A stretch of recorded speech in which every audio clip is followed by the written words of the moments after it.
सुख भी एक संवेदना है, ऐसा नहीं कि दुख संवेदना है। यदि विपश्यना का कोर्स आपने किया और कुछ लोग परिचित होंगे तो विपश्यना में ये नहीं कहा जाता कि दुख की संवेदना को देखो, उसमें कहा जाता सुख की संवेदना को भी देखो। आज बड़ा फायदा हो रहा है, तुम्हारी जमीन की बाजू से रोड निकल रही है, ये सुखद अनुभूति है, आप फूले नहीं समा रहे, लेकिन यहाँ होश रखना है।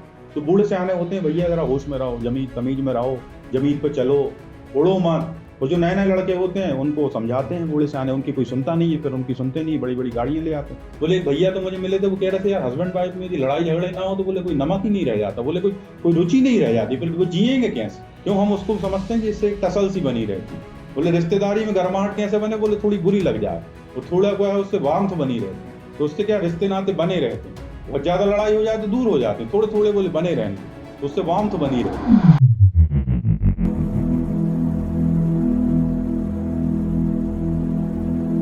हरे कृष्णा अध्याय 2 के श्लोक क्रमांक 56 में भगवान कह रहे हैं, दुखेशु अनुदिग्न मनाः सुखेशु विगत स्पृहा वीतराग भय क्रोध स्थिति मुनि उच्यते।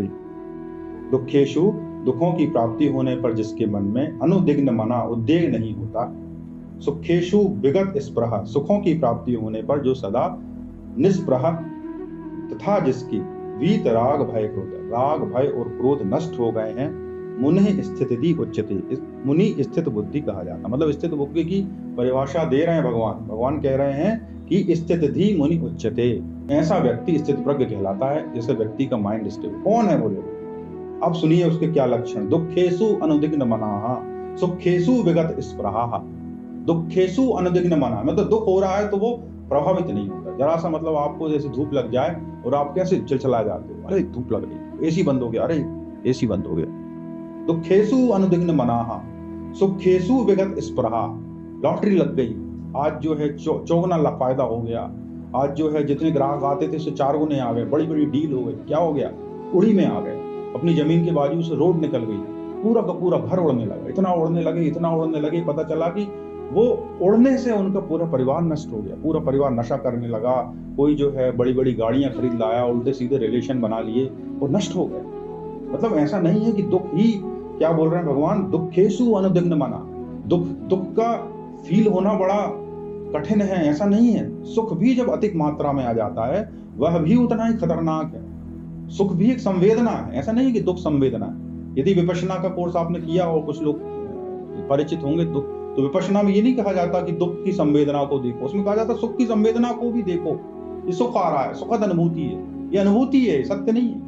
ये दुखद अनुभूति है, ये भी सत्य नहीं है। आज बड़ा फायदा हो रहा है, तुम्हारी जमीन की बाजू से रोड निकल रही है, ये सुखद अनुभूति है, आप फूले नहीं समा रहे, लेकिन यहाँ होश रखना है। तो बूढ़े से आने होते हैं, भैया जरा होश में रहो, जमीन तमीज में रहो, जमीन पे चलो, उड़ो मत। और जो नए नए लड़के होते हैं उनको समझाते हैं बूढ़े से आने, उनकी कोई सुनता नहीं है, फिर उनकी सुनते नहीं, बड़ी बड़ी गाड़ियां ले आते हैं, परेशान होते हैं। वो जितनी जमीन थी वो भी नष्ट हो गई और अगली पीढ़ी नष्ट हो गई। तो दुख में तो कोई कामना नहीं होती, आदमी दुख चाहता ही नहीं, चाहता कैसे भी दुख से टले।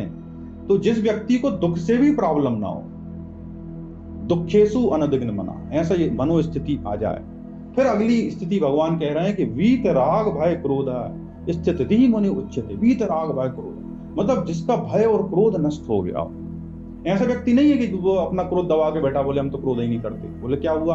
बोले तुम हमें कोई गाली दे दो, हम क्रोध नहीं करते। और फिर एकदम से किसी ने कुछ बोला, अरे तेरी ऐसी की तैसी, पूरा क्रोध निकल आया। क्यों? क्योंकि वो जैसे आग होती ना, उसके ऊपर राख होती, तो वो बिल्कुल राख को डेकोरेशन करके रखा है कि भैया आग दिख ना जाए, लेकिन वो राख है, अंदर तो अंगारे हैं। तो जैसे ही फिर कोई गया, अरे मैं बताता हूँ मेरे क्या समझ रहा है, तो समझ रहा है कि मैं कुछ हुई नहीं, और वो क्रोध निकल आया।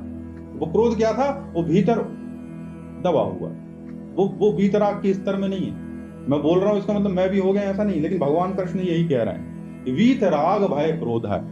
फिर भय क्या है? बोले भय 2 तरह का होता है। निर्भयता मतलब आपको किसी से डर नहीं लगता, वो अभयता मतलब अब आपके भीतर भय रह ही नहीं गया है।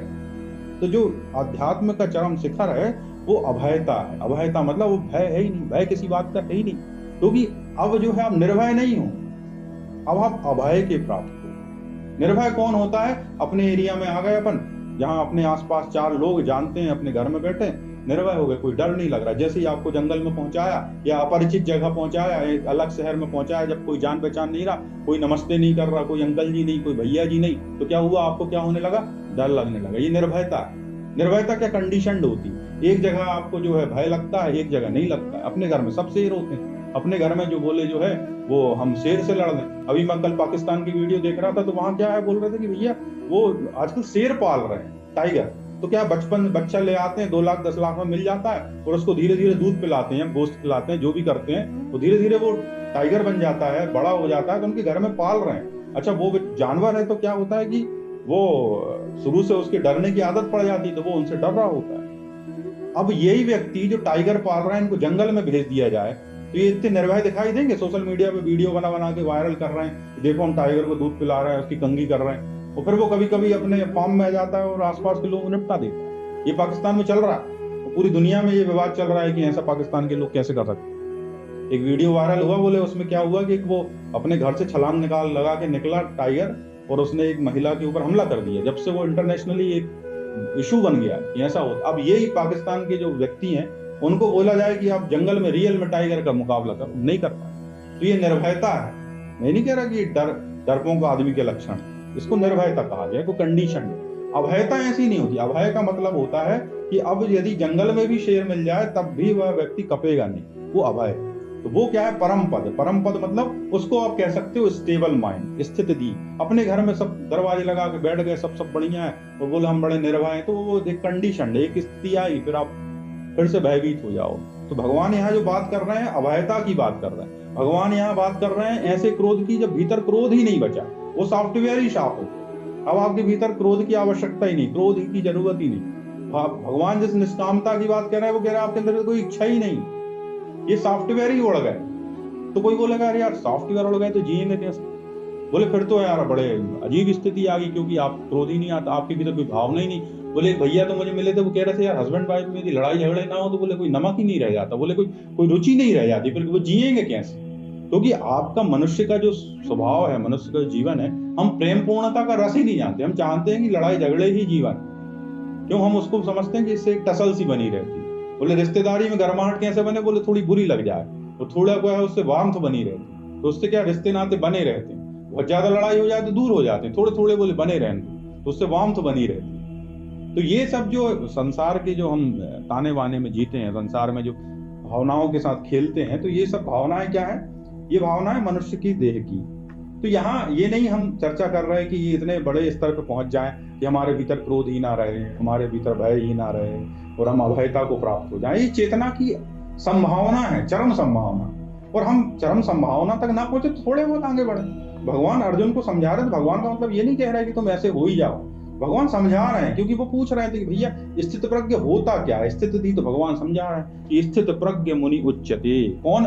वीतराग भय क्रोध सुखेषु विगत स्पृहा दुखेषु अनुदिग्न मना। ऐसा व्यक्ति जो दुख में अनुदिग्न ना हो, सुख की उत्तेजना से प्रभावित ना हो, जिसके भीतराग भय क्रोध चले गए हों, और जो ऐसा व्यक्ति यदि स्थिर हो जाता, उसको बोलते स्थितधि मुनि उच्यते।